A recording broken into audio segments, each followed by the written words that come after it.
Hello and welcome back to the GeoInsight, where we unpack the world's biggest geopolitical currents in a clear and compelling way. Today we're zooming in on one of the most anticipated meetings in recent years, the meeting between US President Donald Trump and Chinese President Xi Jinping on the sidelines of the APEC summit in Busan, South Korea. Why does it matter? Because the world's two largest economies are not just trading partners, they're strategic rivals, technological competitors, and key players in a rapidly changing global order.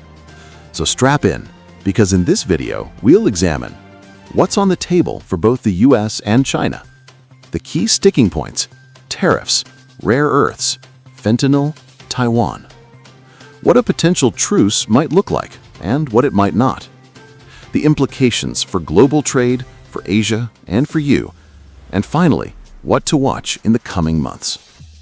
If you find this kind of global geopolitics breakdown helpful, don't forget to hit the like button and subscribe to the GeoInsight for more joined-up analysis of world events.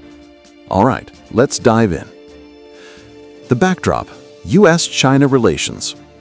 On October 30th, 2025, Trump and Xi met at a South Korean airbase in Busan, marking the first face-to-face meeting of these two leaders since Trump returned to office.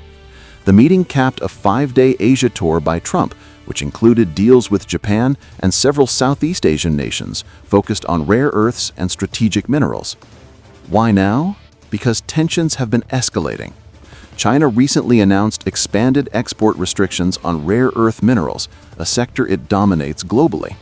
In response, the U.S. threatened tariffs of up to 100% on Chinese goods, along with export controls on certain U.S. software to China. And these actions show that the stakes are high, not just economically, but strategically. Let's look at what each side is seeking. For the U.S., Trump has tied tariff reductions, or at least de-escalation, to Chinese action on fentanyl precursor chemicals, a major driver of the U.S. opioid crisis. He wants to ease pressure on U.S. farmers, particularly restoring China's purchases of U.S. soybeans that had been paused. The U.S. also wants to delay or block China's stricter controls on rare earth exports, which could hurt American tech and defense sectors.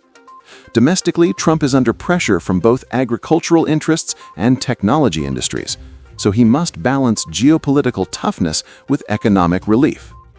For China, Beijing wants a rollback of U.S. port fees on Chinese vessels, an easing of export controls, and a lifting of certain tariffs, including the 20% fentanyl-related ones. And of course, China wants to maintain its strategic position, with the Taiwan issue quietly looming behind every discussion. So both sides bring large ambitions, but also large constraints. Now to the big challenges. This meeting isn't simply about signing a piece of paper. These are complex, intertwined issues. 1. Tariffs and trade war escalation. The U.S. had threatened a 100% tariff on Chinese goods as of November 1st if no deal was reached. That's enormous, a move that would ripple through global supply chains, raise costs for U.S. consumers, and provoke retaliation from China, potentially igniting another trade war. 2. Rare earth minerals and technology supply chains. China's dominance in rare earths gives it powerful leverage. The U.S. is determined to reduce its dependency and diversify its technology supply chains. China, meanwhile, doesn't want to concede its advantage.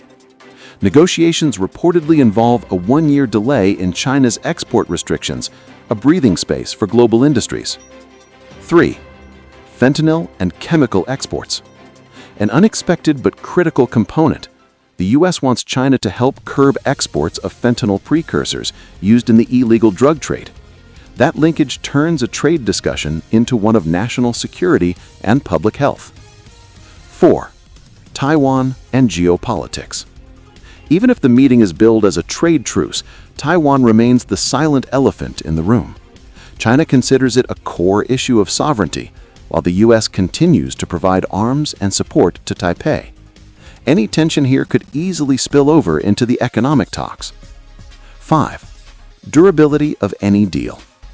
Even if a truce is declared, how long will it last? Analysts suggest the outcome will likely be a reset, not a transformation. The risk? One side fails to deliver, and tariffs, restrictions, or rhetoric flare back up.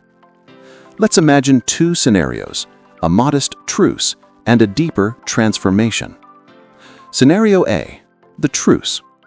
In this scenario, Trump and Xi announce a framework. China delays its rare earth export controls for a year. China resumes large-scale purchases of U.S. soybeans. The U.S. pauses the implementation of the 100% tariff and rolls back part of the fentanyl-related tariff in exchange for action by China. This would stabilize markets, relieve U.S. industries, and give both sides political breathing room. Implications: global markets breathe easier, supply chains adjust, U.S. farmers and manufacturers get relief.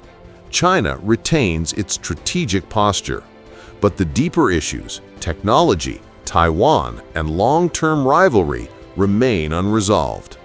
Scenario B, the transformation.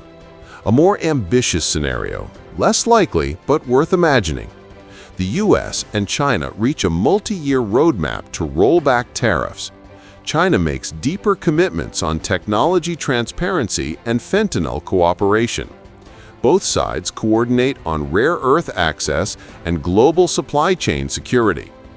This would mark a recalibration of the U.S.-China relationship, potentially shifting global economic and strategic dynamics.